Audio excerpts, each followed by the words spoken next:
binenta ito ng, itong 1 lang ha, itong 1, kasi dalawa to, binenta ito ng,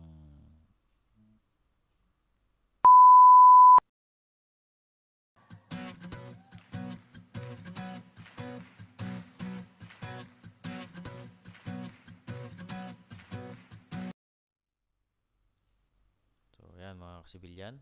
So dito nga tayo sa ating i-discuss natin ayon sa ating title, yung pag-construct ng ayun na nga, construction of villa ng residential house.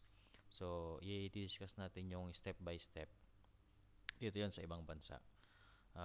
Kung kaya natin i-compare yung sa Pilipinas, ayon sa ating experience, i-compare natin. So, ayun mga kasibilyan, so naway sana'y ano kayo, may matutunan kayo or may idea kayo kung magpapagawa kayo ng bahay. So, yan nga mga kasibilyan. So, yan, simulan na natin.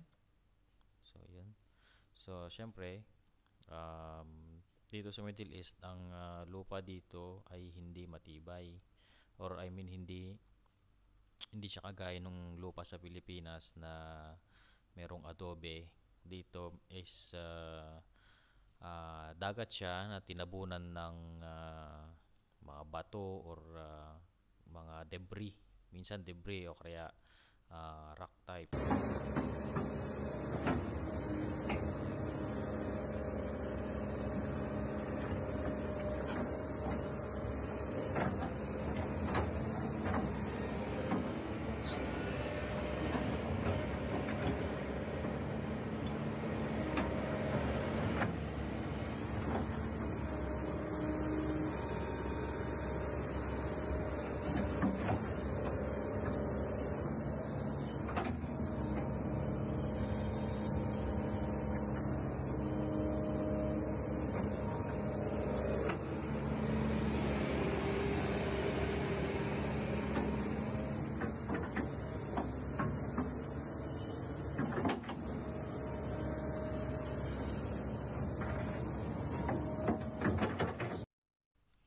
So, ayun na nga. So, hindi na tinapos. Tapos, after nang yun, while excavation, merong nagbabackfill na agad ng rock. Ayon sa doon sa standard na, ayon sa sinusunod na standard doon sa, ayon sa drawing, as per plan, syempre, dapat 40 rock, 30 by 40 centimeter rock, and then 30 centimeter type B soil, and then 30 centimeter type B soil. So from road level, depende sa lalim ng footing, tsaka dun sa from road level to the ground beam. So yung hukay niya, yung level ng hukay niya, so dapat naayon dun sa drawing, dun sa level details ng drawing. So dito siya, ganyan lang siya kababaw. Tapos lalagyan ng rock na 40. Siguro yung bahay dito mataas siya sa road level. So mga around siguro mga 3 steps or 4 steps from road level. So kaya ganyan lang siya. Tsaka ang pundasyon dito, ang ginagawa, hinuhukay ng buo yung lote. Hindi kagaya sa Pilipinas na hinuhukay lang yung kung ano yung area ng footing or area ng ground beam. Tapos i-check, syempre may soil investigation, depende sa lugar, depende sa taas ng building, may soil investigation yan. So depende rin sa load bearing capacity ng soil. So sa Pilipinas kasi minsan merong adobe, merong putik, merong bato, yon. Kung saan yung matigas, yon pwede ka nang huminturon, pwede mo nang itayo doon yung pundasyon mo. Tsaka depende nga sa soil investigation. So dito, um, dito hindi na ng soil investigation. So ang ginawa, excavation agad siya kasi yung papatungan ng lupa, tsaka i-check kung merong basura. Kung merong basura, kailangan hukayin, tanggalin nyo hanggang kung merong basura. Pag wala naman, tulad ng ganyan malinis, so maayos yung niya, ilalim ng lupa niya. Ayun, papatungan lang ng rock.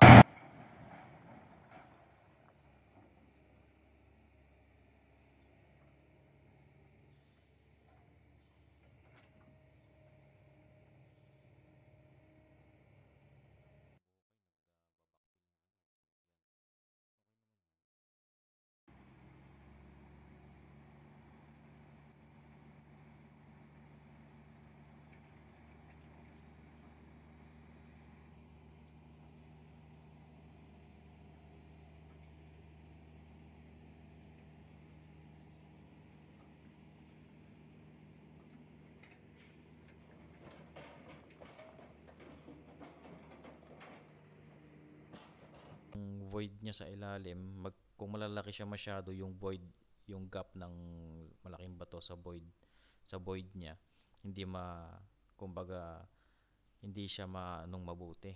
Hindi siya makokompact na mabuti. Meron siyang void sa in between. So kailangan yung bato halos ganyan lang, yung normal medium lang. Para yung void niya konti lang. So ayan, while excavation, ayan, backfill na. Ayan. Ayan, backfilling na siya dyan. So ayan, inaayos na. Ayan, mga bato na yan. Ito ganit ito okay lang to. Yan, ganyan, okay lang yan. So ayan, mga normal ganun. So ayan siya. So backfilling, ayan. So after backfilling, yan 40 cm na yan, ano na yan.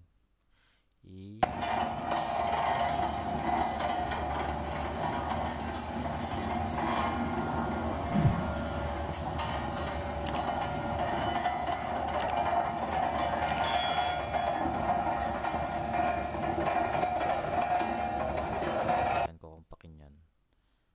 So yan, kukompakin pa yan hanggang dyan. Tignan nyo, kung mapapansin nyo, wala siyang ganong void.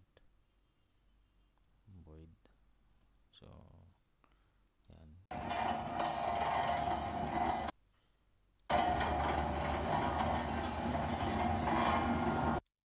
Ulit. Yan.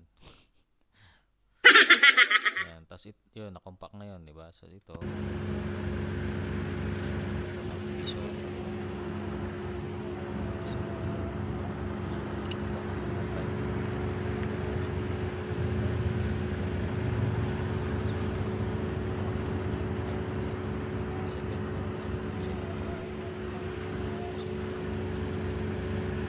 kasi every 300 layer compact, tapos second layer 300 compact ulit as per drawing yan. So ayan siya.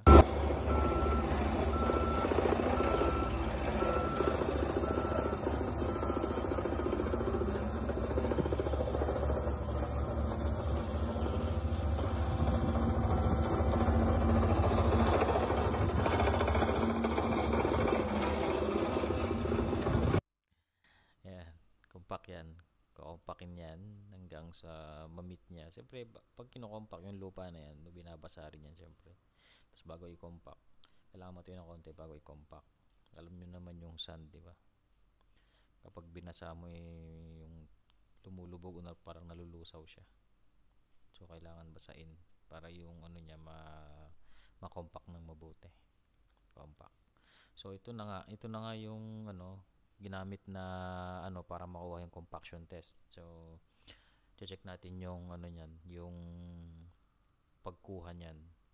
Ang sa tingin ko tong land na to 3 or 4 yata ang point na kinuha.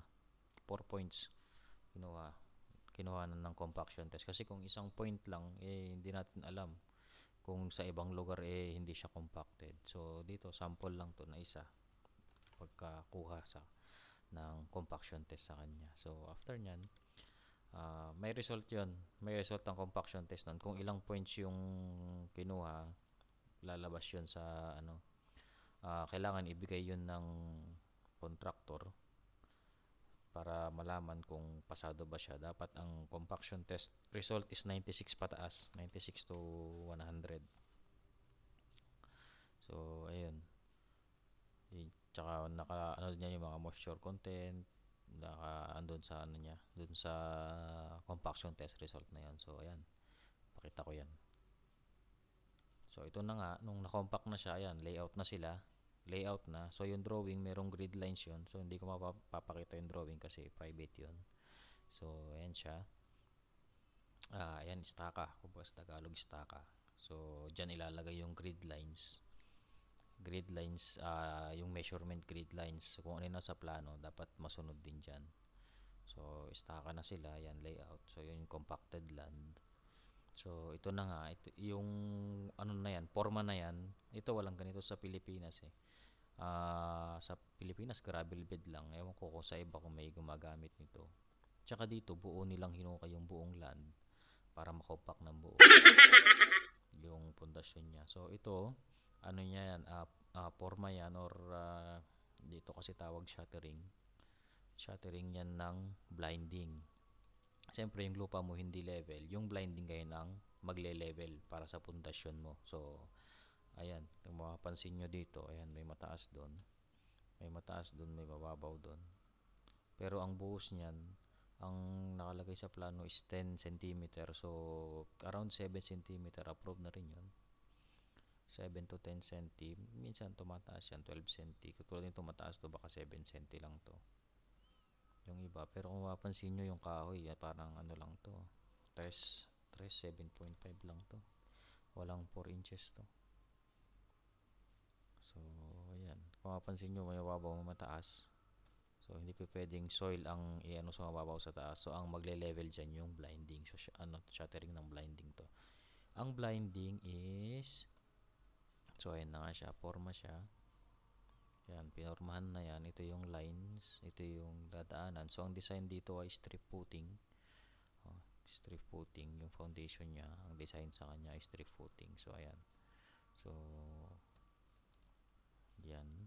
So, ayan na siya. Yung kabuuan niya. So, ito ay attached villa. Attached house. So, yan. Yan yung forma niya.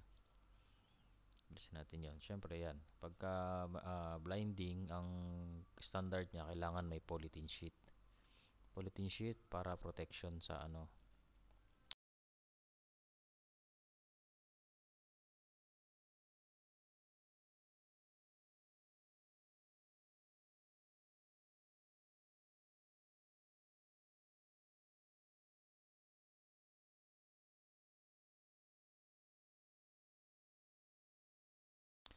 Protection ng footing. Tsaka sa blinding na rin. Double protection. Yan. So, yan. After mapormahan, lalagyan ng polythene sheet. So, ano to, dapat 1,000 gauge, 1,000 gauge. So, ito, complied naman sila dito. Polythene sheet. After shattering, polythene sheet. Then, ayan, polythene sheet.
Blinding concrete. Kung ano yung lapad ng pundasyon, kailangan mas malaki siya ng 10 cm both sides.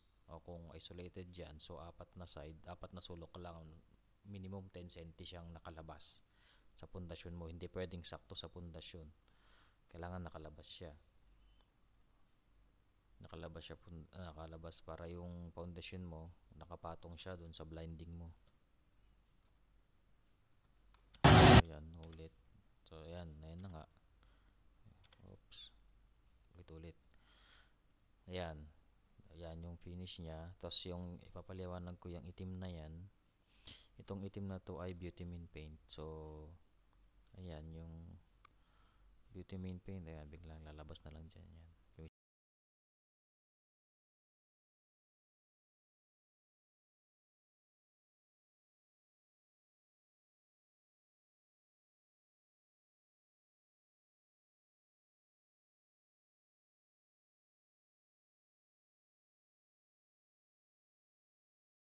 na lang dyan yan. Yung specification ng bitumen paint. Pero normally, yun nga, bitumen paint is para ginagamit din sa asphalt. Ang alam ko ginagamit din sa asphalt to eh. Protection siya sa pundasyon mo. Actually, may protein ka na dun, protection siya kasi yung moist. Kasi ang moist dito, di ba, alat. So, ang alam naman ng konkreto or ang steel kapag naano siya ng alat or ng ano ng sea, madaling mag-rust, madaling makalawang. Dito yan nga yung buti dito, yung bakal na yan, pag nag-moist dito, rust agad yan, sang araw lang, kahit sang araw lang, kalawang agad yan. So ganun kalakas ang ano ng ano dito, ng tubig or ng moist ng ano sa dagat, ng malapit sa dagat. So ayun. Yan. Mapapansin nyo yan, merong mataas dito, merong mababa doon, merong mataas dito. So yan yung nagle-level sa ano sa fondasyon. Yan, bitumen paint yan. Protection yan. Yan. After bitumen paint, habang basa pa, pinatungan ulit ng polythene sheet.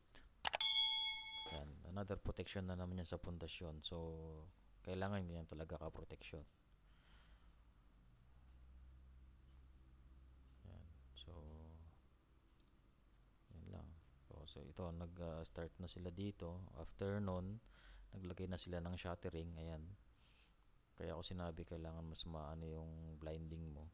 Kasi yung shuttering dito, papatungan ng pundasyon. So, strip footing siya. Ayan yung bakal. Ayan yung ano, lengths. Ito yung widths. Ito yung lengths. So,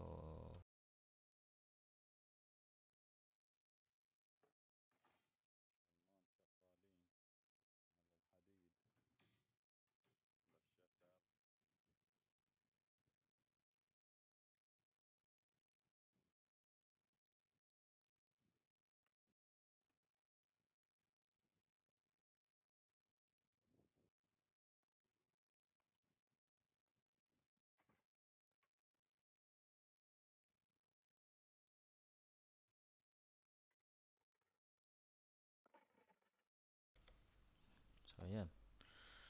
Ayan na siya. So, ito na siya ayan, may prepare na nila lahat ng shuttering. May prepare na lahat ng shuttering at ng bakal. So, yan, nagsimula na tayo mag-inspect dito. So, yan, ito yung grid lines. Tawag nila dito ay line dory.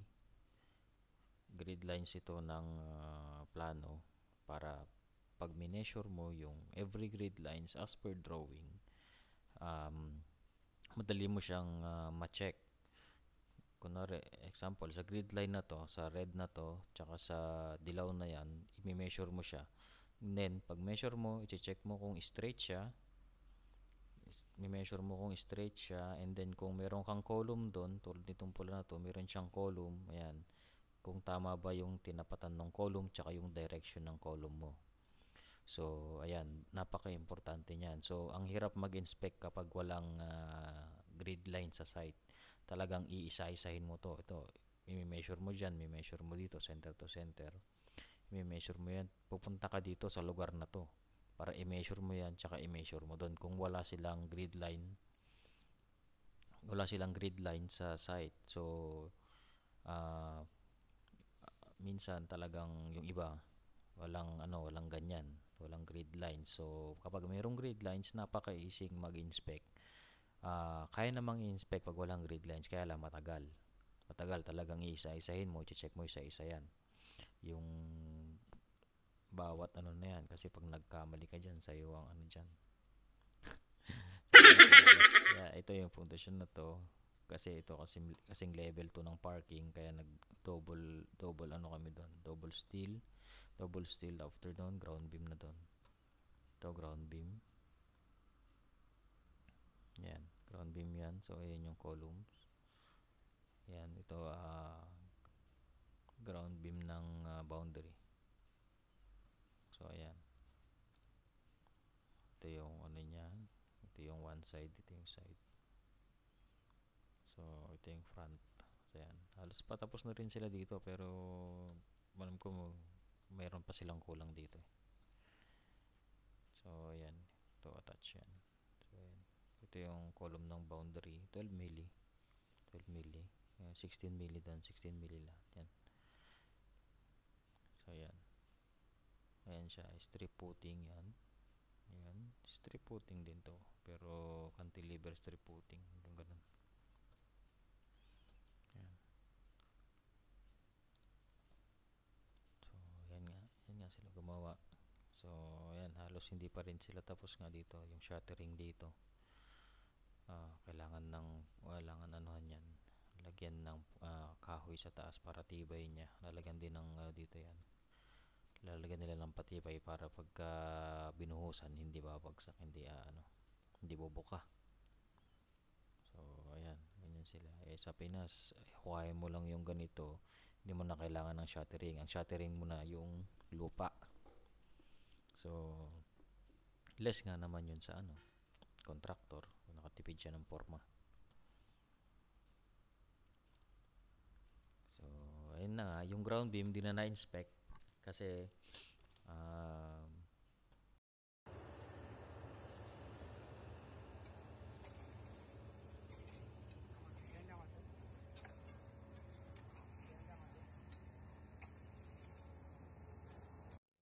sa simula. Pansin nyo, ayan. Ayun nga, ito hindi na na-inspect to. Kahit papansin nyo, walang spacer. Pero nag-backfill sila dito. After ground beam, nag-backfill sila.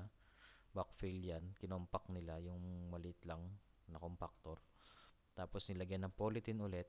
Polythene sheet yan. Polythene sheet yan. Tapos ito BRC lang to. BRC. BRC na 8 milli.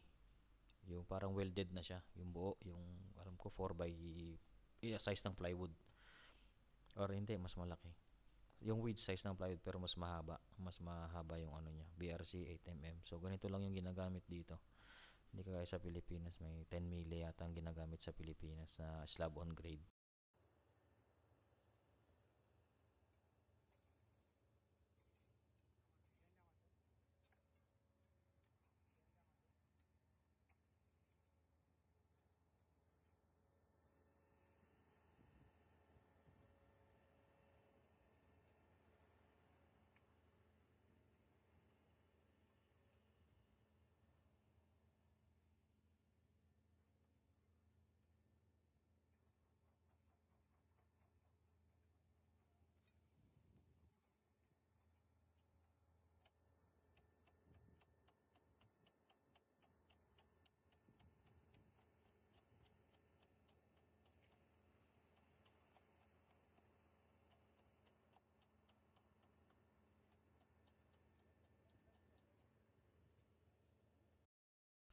So, depende pa. O kahit pa nila yung ilalim nun. So, tulad nun, no, yan. Bathroom yan. So, kain pa nila yan. Baka may one step or lower pa siya ng konti. So, kaya wala siya dun. Bathroom area yan. So, ayan. Nangyari, after ng slab on grade, ang next inspection na natin ay columns. Nangyari, inuna nila yung block. Inuna nila yung uh, pag-asinta ng hollow blocks. So, nung punta na tayo doon, ay columns na ang in-inspect natin. So, ayan, yung columns, yan, kailangan may spacer yan, 4 sides. Dito, dito, dito, dito. Ang hollow blocks naman, okay lang maunang hollow blocks kaysa sa columns, buhusan ng columns, basta na-meet niya yung size ng columns. So, walang problema doon. Tulad nito. Ito okay to kasi kasing level niya yon. Kailangan dito ka magsimula. Hindi ka doon magsisimula. Kasi liliit yung size ng columns mo. So, pag lumiit yung size ng columns mo, kailangan mong bakbakin yan para maging ka-size ng columns yan. So, sa sa aking palagay, walang problema dyan. Walang problema. Basta ma-meet mo yung size ng columns, hindi siya lumiit, mas maganda ka, mas malaki, uh, uh, mas ma mas maayos. Basta ma-meet mo, walang problema. Kaya lang naman naglalagay ng ganyan para yung contractor makatipid sa forma. So, ayan. Makatipid sa forma dyan. So, ito, expansion joint to para yung attach bila. Kung gumalaw man yung kabila, mayroon siyang gagalawan dito. Ayan, expansion joint yan. So, ayan. Ayan, spacing ng stirrups na check natin sa taas. So, ayan. Tapos ito stair to. So ayan nga, oh. So ayan siya. Ito stair to. Doon meron stake doon. Kaya nagpad tayo ng steel doon sa stair. So ayan na siya. Ito yung lintel beam ng window, lintel beam ng door. So yan, nauna yung forma. So may pipe doon, electric. Ito lintel beam ng, ayan, lintel beam. Bawat door and window may lintel beam. Depende sa widths ng door and window. Andun may specification doon sa drawing. So yan nga siya, nauna. So sumunod yan, beam na. Beam na ang inspection natin. So inspection sa beam, ayan, binaba na nila. So ito, malaki tong beam na to, nasa 60 ata, nasa 60 tong beam na to. So ayan, dyan na sila. After mabuhusan, asinta, level ng ng beam. So ayan, level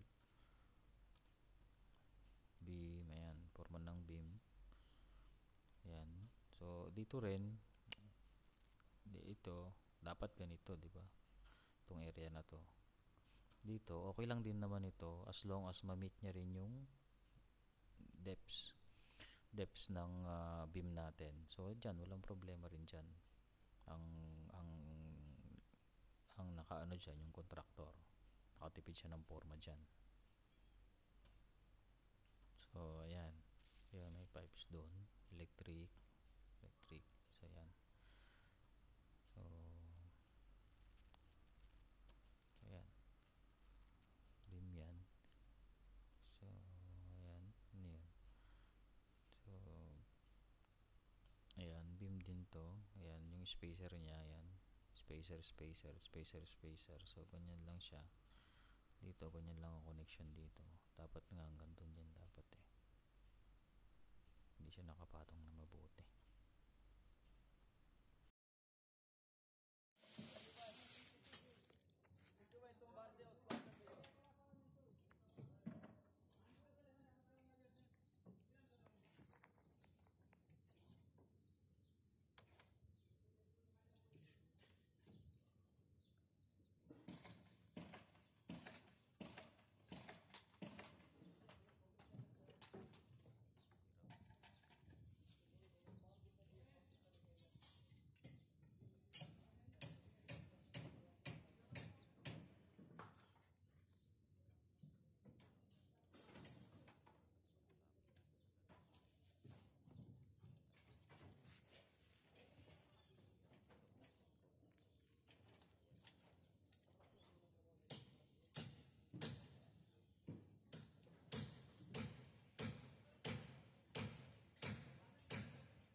Rainwater pipe.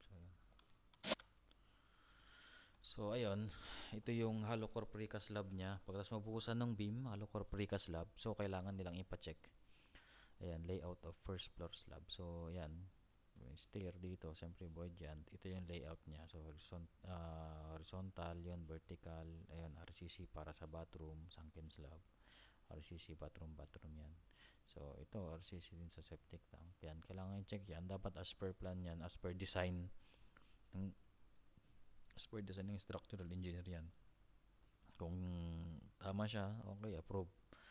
Kung parehas siya sa drawing, approve yan. So ito yung example niya. Example ng hollow core slab. So ito hollow core. Papansin nyo may ganun, hollow core yan. So ito pipe para sa pipe para sa ito, hindi ito dun sa sa same project na to, kung baka ipinakita ko lang ito. Kung mapansin nyo yung steel niya, alam ko last roof na to. Pinakita ko lang yung roof slab, yung hollow core precast, yung hollow core slab sa inyo. So ayan, ganyan siya, ganyan yung layout niya. Kung ano yung layout niya, kung ito horizontal, yun yung makikita. Sabihin ko ito ay ganito, vertical. Kasi kung horizontal yan, makikita mo yung hollow dito. Hollow dito sa gilid na to, ito hollow yan, hollow. Yan. So ganyan siya. Ayan ang itsura ng hollow core slab. So next, ayan. Inspect na ulit natin ng column sa first floor. Ayan, inspection. So ayun, tama na siya doon. Tinama niya na kasi nagkamali siya nung una. So ayan,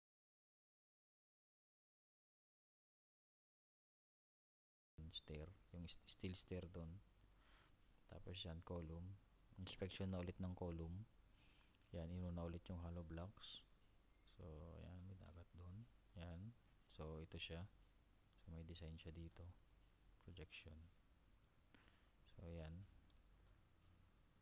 Ayan, yun. Ano yun? Sunken slab. Sunken slab para sa bathroom yan. So, ang pinapatong ang beam dito, pinapatong yan. Kaya pag pinatong mo yan, mas mababa na yung sa bathroom. So, ayan siya. Sa beam inspection, yan. Dito kailangan yan. Dito alam ko, ano sa AC to. AC para doon sa kwarto na yun. AC pipe o yun ang AC pipe para dito.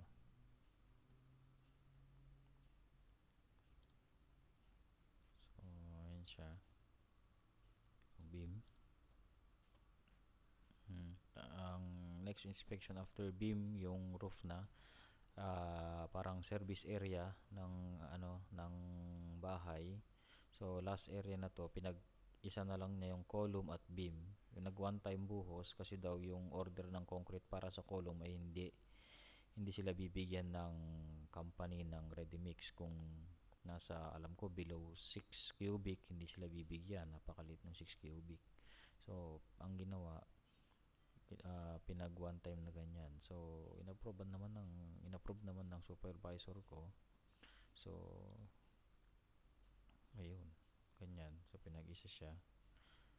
Column and beam na yan. Unahin mo lang yung column syempre. Minsanan buhusan. Tapos pag medyo tumigas-tigas na, isunod mo yung beam. So ayan. After nun, sa finishing na sila, wala na kaming i-check doon. Sila nang bahala sa pag-asinta nila, plastering, mga electrical pipes, water pipes, bahala na yung contractor dyan. So, ang sunod na punta namin, ayan, completion na. Completion, kung sinunod ba yung nasa drawing, yung walls and partition, karaniwan kasi pagka binabago ng mga kliyente yung bahay, yung partition and walls, may dinadagdag, minsan ganon. Sa completion, ang pinaka-importante, ang chine-check dyan yung setback. Kaya pag nagsimula sa inspection pa lang sa foundation, setback agad. Kasi yun ang number 1 rule. Kailangan setback. So, ayan. Ito na yung finish ng building. So, roughly, almost finish na siya. So, ito, shuttering to, door, siya, yung automatic door, yung pinipindot. Ganun. So, ito na siya. Yan na yung finish ng bahay. So, ganun lang mga kasibilyan, yung niya, step by step na may natutunan kayo at guide. At nagka-idea kayo kung magpapatayo kayo ng bahay. So, ito, electric meter. Electric meter sa Pinas, meter lang dito eh. O kaya nasa loob ng bahay. Dito, gumawa sila ng box. Tapos ito, water meter. Itong kanan na to, water meter yan. Metro ng yan, gumawa pa sila ng box para dyan. So, ayan, sa Pinas, dito lang siya. Nakaganon lang siya. Tsaka nga pala, yung dito, yung mga blocks dito, ayan, load bearing blocks tong mga to. Kaya kung mapapansin nyo, ayan, walang mortar yung loob. Walang mortar yung loob. Ay mortar lang doon sa may dugtungan. Tsaka kung one block lang siya, kung one block, kailangan mo lagyan ng mortar tsaka steel. Ang may lang, mortar lang dito sa dugtungan. Yan, dugtungan na yan. Yan. Load bearing blocks yan. Tapos kailangan ng external mo ay thermally insulated. Yung may foam or lightweight blocks, yung nagpo-protection para sa init. Kasi sobrang init dito. Middle East, di ba? Sobrang init pagka Kailangan ng protection sa init. Tsaka kapag mainit, kung hindi siya thermal insulated, mainit, tas may AC ka, yung electric mo malakas. Lalakas ang ano mo doon kasi mainit. So, ayan yung design niya. So, hindi ko na rin ipapakita yung design nung sa drawing kasi private nga yun. So, ayan. So, ito yung design sa boundary. So, karaniwan front lang. Ang side view, wala naman. Kasi neighbor na to. Kapitbahay na yan. So, ayan siya mga kasibilyan. So, ayan na yung finish ng bahay. So, hindi ko na rin pinicturean yung loob kasi private na yun. So, ayan, may natutunan kayo mga kasibilyan. So, uh, kung trip nyo, di paki-like and subscribe na lang. Hindi ko kayo pipilitin. So, ayan mga kasibilyan, salamat sa salamat sa panonood at may nagka-idea kayo kung paano magsimula ng bahay, kung paano rin malaman kung anong kalawan ng mga contractor dyan na iba. So, magka-idea kayo para pag nagpatayo kayo ng bahay, ito idea dito sa Middle East to. So, syempre hindi naman gagayahin ito sa Pilipinas. So, sa Pilipinas conventional lang. Kung ano lang yung conventional na ginagawa doon. So, normally, ang footing sa Pilipinas is isolated footing. So, tawagin dito ay box type. Tapos tie beam sa taas, tapos column. Yun, kapag nagtipid si contractor, unahin niya yung asinta. Pag hindi naman, uunahin niya yung column, buhusan. Tapos beam na ulit. Pero ang roof slab sa Pilipinas, kung hindi yero, kung may second floor ka, yung slab mo na may beam, purong purong buhos, hindi siya hollow core, hindi rin siya post tension. So, normally ganun lang. So, yung conventional na one-way, two-way slab na steel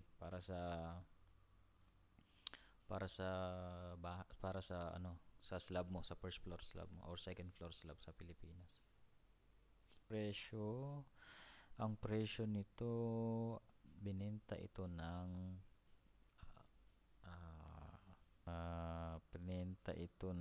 itong 1 lang ha, itong 1 kasi dalawa to, binenta ito ng